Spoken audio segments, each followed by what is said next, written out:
Free hand পেইন্টের আজকে হচ্ছে 6 number class. আর আজকের ক্লাসে দেখানো হবে অলকানন্দা ফুল। তো এই জন্য প্রথমেই আমি হচ্ছে ফ্রি হ্যান্ডে অলকানন্দা ফুলগুলো আর্ট করে নিচ্ছি।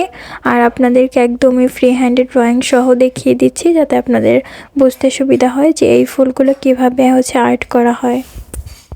অলকানন্দা ফুলগুলো আঁকার জন্য আমি এখানে একটা 9 নাম্বার ব্রাশ নিয়েছি। এই ব্রাশটার শেপ হচ্ছে মোটা, তবে মাথার দিকে হচ্ছে একটু সুচালো আছে। এই জন্য কিন্তু দেখেন আপনারা চিকনভাবেই কিন্তু লাইনারগুলো দিয়ে আমি ফুলগুলো হচ্ছে ফ্রি হ্যান্ডে ড্রয়িং করে নিয়েছি।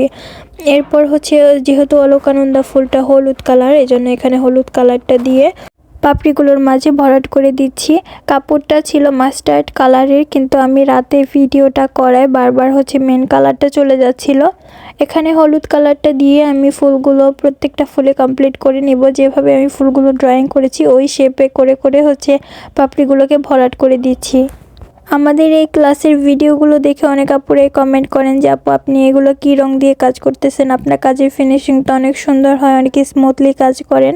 আমরা বাজার থেকে যে রঙগুলো কিনে কাজ করি ওগুলো তো এতটাই স্মুথলি কাজ করা যায় না, ফিনিশিং সুন্দর হয় না, বারবার করে করে হচ্ছে আর্ট করতে হয়। বাজার থেকে কেনা রঙের সাথে কখনোই আমাদের পেজের রঙের তুলনা করবেন না। বাজারের রঙগুলো সম্পর্কে আমার তেমন একটা ধারণা নাই, তবে আমাদের রঙের কোয়ালিটি আমার কাছে সব থেকে বেস্ট মনে হয়।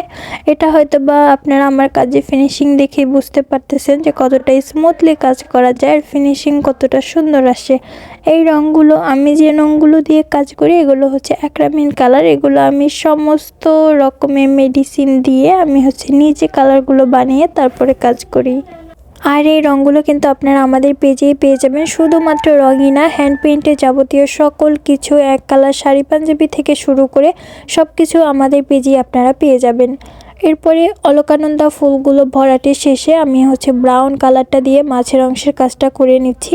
আমি কিন্তু একটা তুলি দিয়েই এখনও পর্যন্ত কাজ করতেছি। এরপরে হচ্ছে কিছুটা কলি অ্যাড করে দিচ্ছিলাম, ওই কলিতেও হচ্ছে ব্রাউন কালারটা দিয়ে একটু হাইলাইট করে দিচ্ছি কলিগুলো। দেখেন ফুলগুলো দেখতে কতটা সুন্দর লাগতেছে। এরপর এটার সাথে হচ্ছে পাতাও অ্যাডজাস্ট করে দেব। পাতা না দিলে কিন্তু ডিজাইনগুলো মানে সম্পূর্ণ মনে হয় না। পাতা আপনাদেরকে অনেক ক্লাসের ভিডিওতেই দেখিয়েছি, এজন্য পাতা আর্টগুলো দেখালাম না। পাতাগুলো কমপ্লিট করার পরে আমি হচ্ছে কালো কালারটা দিয়ে পাতার শিরা উপশিরাগুলো দিয়ে দিচ্ছি। এখানে পাতার জন্য আমি 3টা কালার ইউজ করেছি, সবুজের সাথে হলুদ এবং ব্রাউন কালার। 3টা শেড মিলিয়ে তারপর হচ্ছে পাতাগুলো করেছি। প্রত্যেকটা পাতাই কিন্তু সেমভাবে করেছি।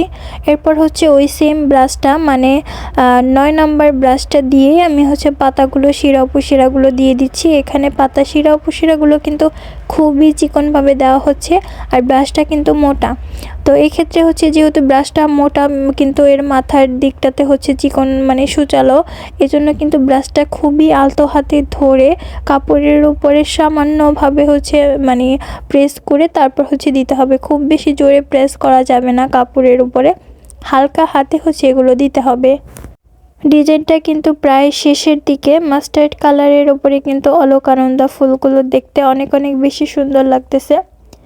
আপনাদের কাছে এই ডিজাইনটা কেমন লেগেছে, বিশেষ করে অলকানন্দা ফুলগুলো কেমন লেগেছে অবশ্যই আপনাদের ছোট্ট একটা কমেন্টের মাধ্যমে জানিয়ে যাবেন।